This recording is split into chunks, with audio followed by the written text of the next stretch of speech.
Ma'am ఒక గంటలో baby movements ఎన్నిసార్లు తెలియాలి? ఒక గంటలో మినిమం 4 టైమ్స్ తెలియాలి. సో, అలా చూసుకుంటే మొత్తం 3 అవర్స్‌లో 12 సార్లన్నా మినిమం తెలియాలనమాట.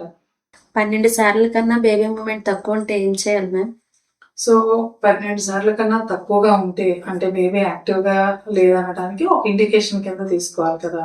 సో, అప్పుడేం చేయాలంటే ఇమ్మీడియేట్‌గా గైనకాలజిస్ట్‌ని కన్సల్ట్ చేయాలి. ఎందుకంటే బేబీ మూవ్ అవ్వట్లేదు అంటే 100% బేబీ ప్రాబ్లమ్ ఉందని కాదు.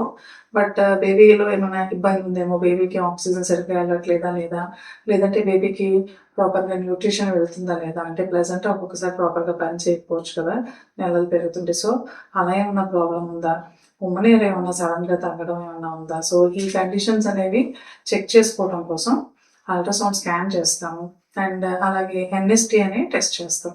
ఎన్ఎస్‌టి టెస్ట్‌లో ఏంటి అంటే బేబీ హార్ట్ రేట్ ఏదైతే ఉందో హార్ట్ రేట్ అనేది వేరియేషన్స్ వస్తాయన్నమాట మూమెంట్స్ తోటి. సో, ఈ వేరియేషన్స్ ఏమన్నా ఉన్నాయా లేదా అనేది స్టడీ చేస్తాం. సో, అందువల్ల 12 మూమెంట్స్ కన్నా గనక తక్కువగా ఉంటే రోజులో ఇమ్మీడియేట్‌గా గైనకాలజిస్ట్‌ని కన్సల్ట్ చేస్తే ఇలా స్కానింగ్, ఎన్ఎస్‌టి టెస్ట్ ఈ 2 చేస్తామన్నమాట.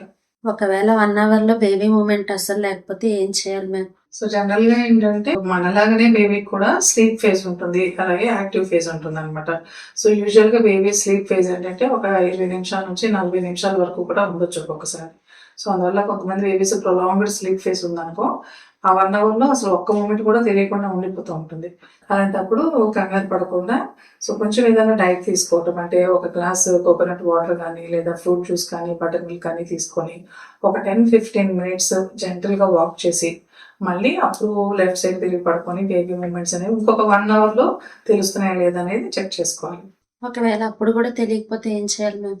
సో, అలా కనుక మళ్ళా సెకండ్ అవర్‌లో కూడా బేబీ మూమెంట్స్ తెలియలేదు అంటే ఇమ్మీడియేట్‌గా గైనకాలజిస్ట్‌ని కన్సల్ట్ చేయాలి. మేడం బేబీ మూమెంట్స్ తక్కువగా ఉండేటప్పుడు ఎంత టైంలో గైనకాలజిస్ట్‌ని కన్సల్ట్ చేయాలి మ్యామ్?